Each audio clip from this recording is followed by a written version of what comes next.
তো দেখো বন্ধুরা, আজকে দুপুরে আবারও রান্নাঘরে চলে এসেছি রান্না করার জন্য। এমনি তো সবসময় শুনতেই হয় মেয়েদের বা ঘরের বউদের কি এমন কাজ থাকে রান্না খাওয়া ছাড়া। তো রান্না করতেই রান্নাঘরে চলে এসেছি। এই যে আজকে ডিমের বড়ার করে ঝাল হবে, আর মাছের তেলটা চচ্চড়ি হবে আলু পেঁয়াজ দিয়ে, আর এক পিস কাতলা মাছ আছে সেটা ভাজা করব কর্তার জন্য।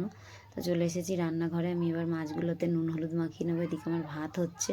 তো দেখো ভাতটা বসিয়ে দিয়েছিলাম আগে একটা গ্যাসে, আর এই যে কড়াইও বসানো রয়েছে, যেহেতু ছেলে মেয়ের জন্য একটু ম্যাগি করেছিলাম, তো এই কড়াইতেই রান্না করব আমি। তো দেখো এদিকে আমি ডিমের বড়া করার জন্য আমি সব কিছু নিয়েছি রেডি করে। এটা এবারে আমি মিক্সড করে নেব ডিমের বড়ার সাথে বেসনটা, আর মাছে নুন হলুদ মাখিয়ে নেব। তো দেখো আমি কড়াইও বসিয়ে দিয়েছি, তেল দিয়ে দিয়েছি কড়াইতে। এখন ডিমের বড়াগুলো ভেজে নেব আগে, তারপরে ঝাল করব। তো এই যে এদিকে দেখো আমার ভাত হয়ে গেছে, নামিয়ে দিয়েছি। এক হাতে তো ভিডিও করি, আবার রান্না করি ভিডিও করি, তো হয়ে ওঠে না ঠিকঠাক। যাই হোক, আমার স্ট্যান্ড নেই ভিডিও করার জন্য, আমি হাতেই ভিডিও করি। তো এই যে বড়াগুলো আমার প্রায় ভাজা হয়ে এসেছে, আমি এবারে বড়াগুলো তুলে দেব।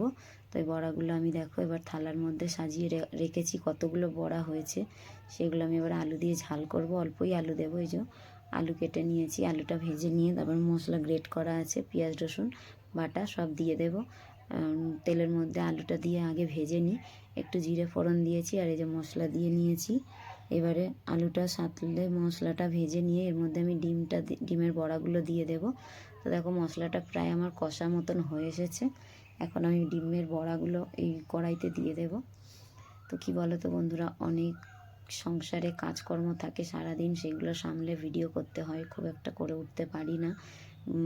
ভিডিও ব্লগগুলো যেহেতু দিতে পারি না, তো এই যে আমার রান্না করছি এখন, সেই ব্লগটাই তৈরি করছি তোমাদের সঙ্গে শেয়ার করার জন্য। তো দেখো সবাই একটু দেখো, প্লিজ একটু পাশে থেকো সবাই।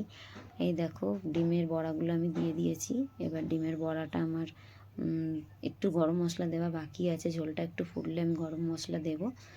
আর এটা দুপুরের জন্যই রান্না করলাম, রাতে আবার দেখা যাবে কি রান্না করব। তো ছেলে মেয়ে কর্তা আমরা 4জন খাবো এই ডিমের বড়ার ঝাল দিয়ে। আর কি করেছি চচ্চড়ি। আর এই দেখো জামা কাপড়গুলো তুলতেও চলে এসেছি আমি, রান্না হয়ে গেছে, খেতে দেবো এবার নিচে গিয়ে। তো জামা কাপড়গুলো দেখি তেতে উঠেছে, তো আমি সেগুলোই তুলতে চলে এসেছি। আর এই যে জামা কাপড় তুলে দেখো কিছু উল্টে পাল্টে দিয়ে আবারও বিকেলবেলা একটু ছাদে চলে এসেছিলাম। আর আমার ছাদে উঠলে না চারিপাশে বাগান দেখা যায়, খুব ভালো লাগে। তো আমি এখন একটা কুর্তি পরেছি, কারণ আমার কয়েকটা ভিডিও করতে হবে। আমার ফেসবুকেও চ্যানেল আছে, আমাকে ভিডিও করতে হয়, সেখানেও পোস্ট। তো টাটা বন্ধুরা, সবাই ভালো থেকো, সুস্থ থেকো। আবারও দেখা হবে অন্য ভিডিওতে। আমার ভিডিওটা ওয়াচ করার জন্য অনেক অনেক ধন্যবাদ তোমাদেরকে। সবাই ভালো থেকো, টাটা।